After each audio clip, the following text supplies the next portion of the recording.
Assalamualaikum warahmatullahi wabarakatuh. Alhamdulillah wassalatu wassalamu ala Rasulillah Sayyidina Muhammad wa ala alihi wa sahbihi wa mawalah. Pemirsa, 3 pertanyaan akan kita bacakan dari Ratna Mentari. Assalamualaikum Pak Ustadz, saya mau ajukan pertanyaan. Bagaimana pembagiannya jika satu bapak beda ibu? Sedangkan kedua orang tua saya sudah meninggal semua, termasuk ibu tiri saya. Sedangkan rumahnya dibeli oleh hasil ayah saya dan ibu tiri saya. Apakah saya dapat bagian dari ibu pertama saya? Kita kurang begitu paham apa yang dimaksud dengan ibu pertama. Apakah yang dimaksud ibu pertama di sini adalah ibu kandung Anda? Kalau ibu kandung Anda, tentu saja Anda dapat bagian dari harta peninggalannya karena Anda adalah anak kandungnya. Tapi kalau harta warisan dari ibu tiri Anda, maka dipastikan Anda tidak mendapatkan bagian karena anak tiri itu bukan termasuk ahli waris. Berkenaan dengan rumah yang Anda katakan itu adalah harta bersama, hasil usaha dari ayah Anda dan ibu tiri Anda. Apakah Anda mendapat bagian dari rumah tersebut? Tentu saja dapat. Karena ayah Anda tentu ada bagiannya dari rumah itu, dan ketika ayah Anda meninggal dunia, bagiannya menjadi harta warisan, dan Anda adalah salah satu ahli waris dari ayah kandung Anda itu. Di samping tentu ayah kandung Anda masih punya anak dari istrinya yang lain, yaitu ibu tiri Anda tersebut. Demikian.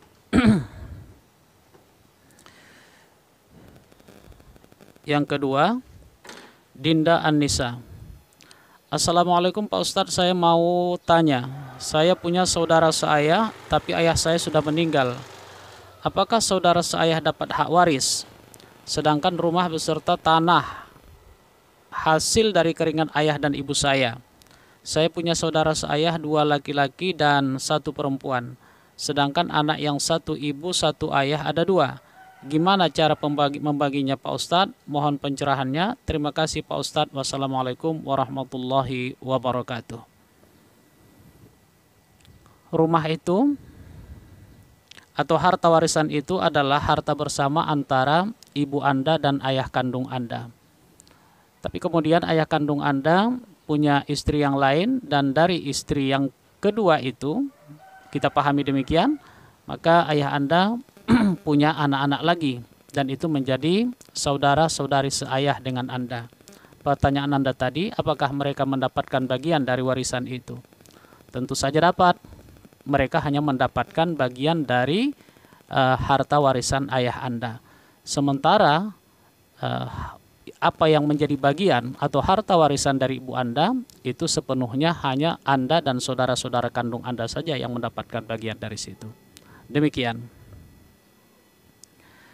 Terakhir,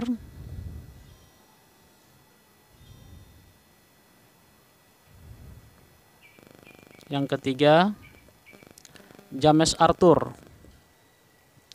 Ada seorang ibu tiri dan bapak. Bapak di sini maksudnya suami ibu tiri, sudah meninggal. Kemudian ibu tiri mengklaim semua perabotan dan barang yang ada di rumah tempat bapak mengontrak ini adalah milik ibu tiri.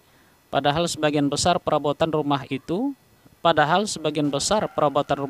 ada sebelum ibu tiri menikah dengan bapak. Juga perabotan setelah ibu tiri masuk rumah itu adalah hasil uang bapak. Kemudian ibu tiri mengangkat semua barang itu tanpa memberitahu anak dari istri pertama si bapak.